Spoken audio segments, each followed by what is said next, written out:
I caught my cheating girlfriend with a secret OnlyFans account.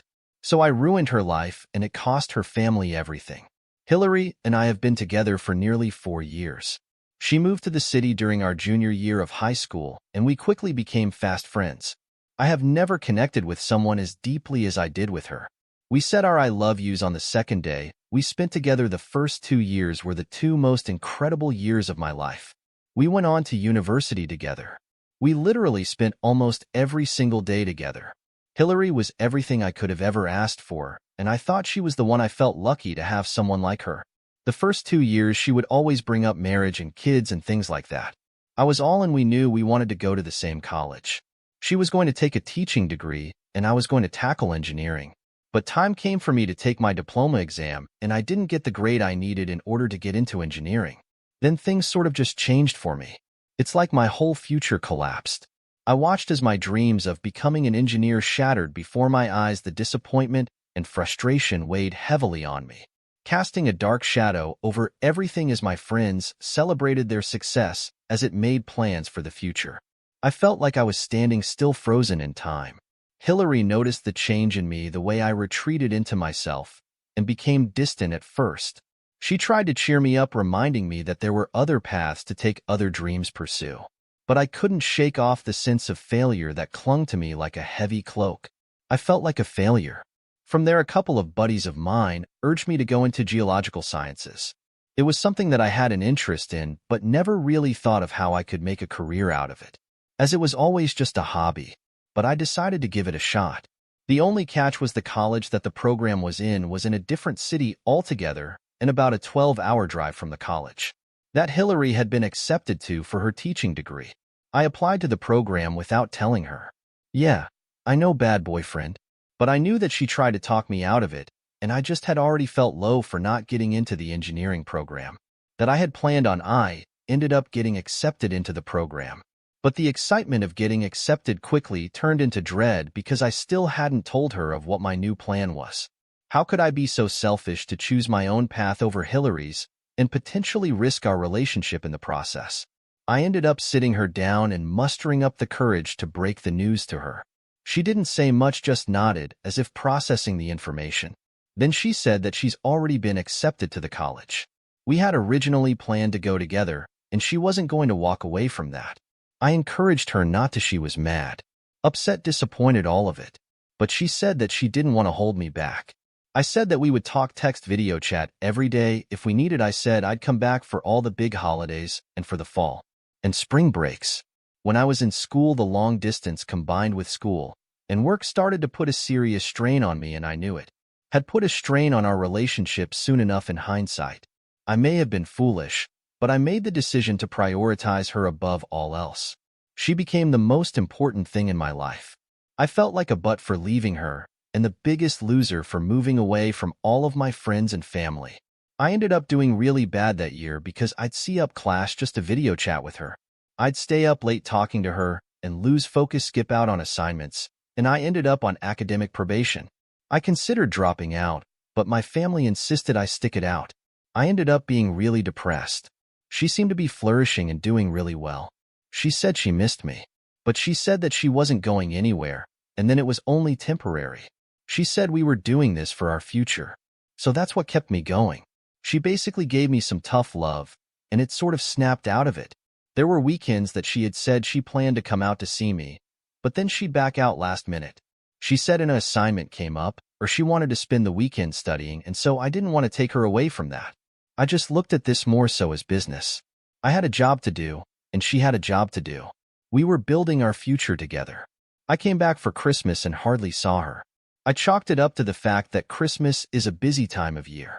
We both had family to see and visit, and everyone sort of wanted a piece of me while I was finally in town, except for my own girlfriend. Then spring break came around. She kept telling me how excited she was to see me and all the things she had planned. But then I came back and she said that she was super sick. I want to drop off some homemade soup and sandwiches one night, but it was a quick hi and bye. She didn't even kiss me on the lips because she said she didn't want to get me sick. I was bummed. When I went back to school, I worked my butt off trying to better myself so that I was going into my second year on the right foot. I ended up finding my groove, and finally it was summer break, and I had come back home. Although I was unhappy and struggling with depression, I never let it show. I took responsibility for my emotions and tried my best to make her happy. Our once thriving relationship had changed, but I attributed it to us settling into a routine and the end of the honeymoon phase. Suddenly, she began expressing her strong opposition to having children, even though I had never brought up the topic and still didn't want kids. This was also when she casually mentioned that she could live without getting married, a warning sign that I overlooked. But despite these hints, I chose to ignore them. Suddenly I thought, okay, maybe I don't want to get married and maybe I don't want to be a dad. I was willing to put all of that aside for her. During this time, I came close to landing a dream job quite a few times, but always came up just short, and each time I would sense her respect for me dwindling. It was an internship that would have gotten my foot in the door. I told myself to stop being irrational and paranoid, and again ignored something that should have been a red flag. That brings us to our last year together when we first started dating. We had sex pretty much all the time, like we'd skip class to go and do the deed. We both have high sex drives and it was amazing. But this past year we had sex a grand total of 3 times. I mean, granted, I wasn't around, but still while I was away. She talked about what she'd do to me when I got back as if she was going to jump my bones the first chance.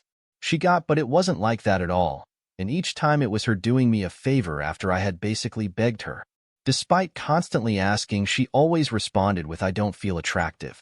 However, I honored her wishes and remained by her side because my love for her was too strong. During this time, my relationship with all my friends deteriorated a bit, mostly because I was struggling with being away trying to balance school and maintain my relationship with her, and I was battling depression real bad. And during this time, I will say she was working hard and really taking care of herself. She lost some weight, and she was looking particularly delicious. She started regularly going to the gym and quickly lost a significant amount of weight. Casting a shadow on everything we once had, I couldn't shake the feeling that she was slipping away from me. She said I just needed to focus on me and stay on track. She said everything was fine. Then she suggested that we go to Mexico for spring break. She said it would be a perfect place to let loose and just relax and spend some intimate time together.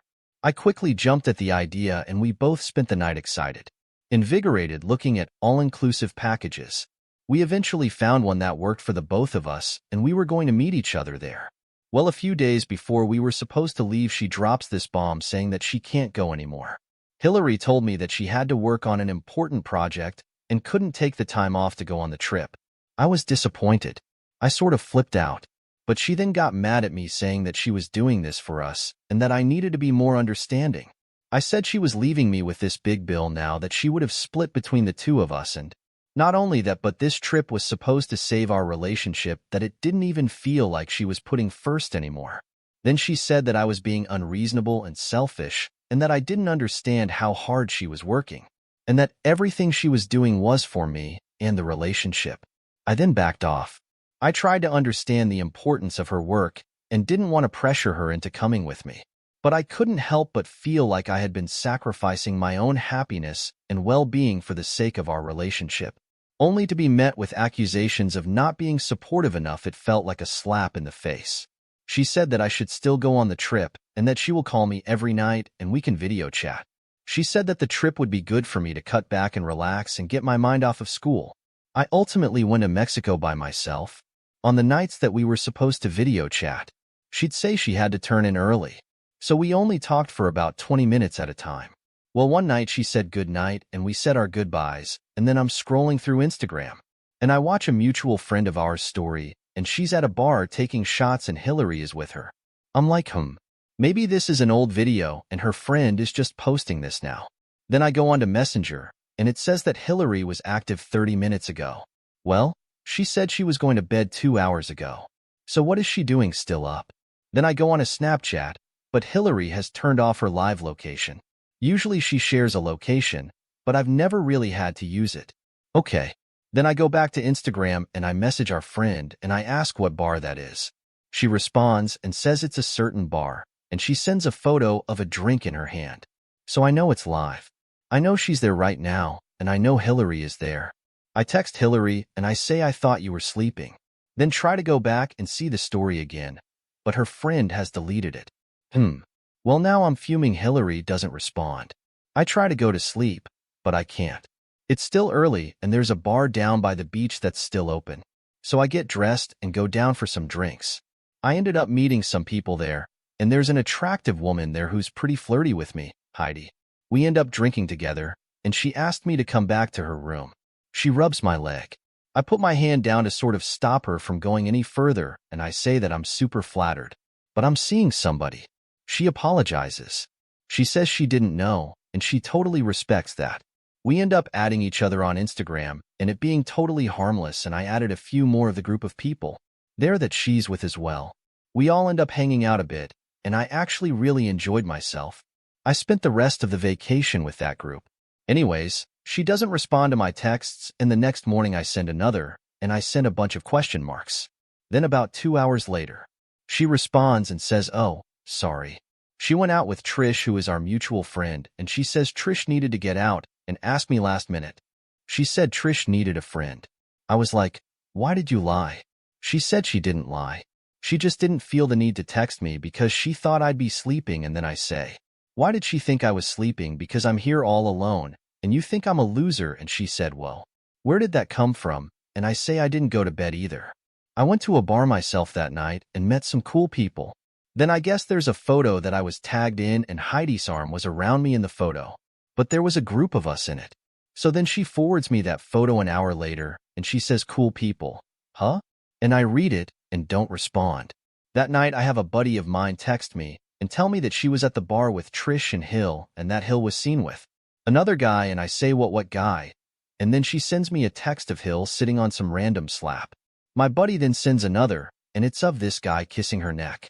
Then he sends another, and they're dancing, but basically on top of each other. Well, then I'm in Mexico all by myself and find out my girlfriend is cheating on me. My buddy texts me and says that he's sorry, and then I'm like, "Don't be sorry." And I send a screenshot of the woman who tried to get with me the night before. Then he says, "You know what I would do?" And I did know what my friend would do. So I went into Instagram and messaged Heidi and asked her out for dinner. We end up going for this lovely dinner and sitting at this poolside bar. We get to know each other, and she asked me what happened to what I said earlier, and I said earlier. And she said, "You're seeing somebody," and I said, "Yeah, forget I ever said that." I then go on to tell her basically my life story, and I show her those photos of Hill with some random guy. Heidi then says that her offer still stands. Did I take her up on that offer? Hell yeah, I did. She even grabs my phone and took a selfie of her mouth on a certain part of my anatomy. I'll let you guess which one. Let's just say I came to Mexico to feel relaxed and to get my mind off of school, and my mind was definitely not on school. Later that night, we put those pictures of Hill and her new guy on my social stories and said, "Miss Hillary is a cheater who will be teaching the next generations. Do you want her teaching your future kids?" Then she texts me and says, "How could you do this? What are you thinking? You're out of your mind," all that jazz. She said, "How could you treat your girlfriend like this?" I said, "Girlfriend? I'm single. I can do whatever I want in paradise." Then I sent her the photo of Heidi making me feel good and tell her I'm doing this for my future. Update 1, 5 months later. Quick update. I came back from Mexico to find out that Hill has an OnlyFans account. Another buddy of mine screenshots her account and sent it to me. And it's definitely her. Guess she's been real busy since I've been away for school. I sent the screenshots to her family and friends, and by this point, I don't even care. Then it comes out that Hill wasn't even going to school. She dropped out in the first semester because she had failed some classes. But it managed to pretend like she was going. She was actually just creating a following on OnlyFans. She took on this persona of Miss Hill. Update 2. Back again. Hillary's actions had broader implications for her family's reputation and social standing within her community. See, her father was actually a man of pretty big importance and ended up losing some pretty big clients.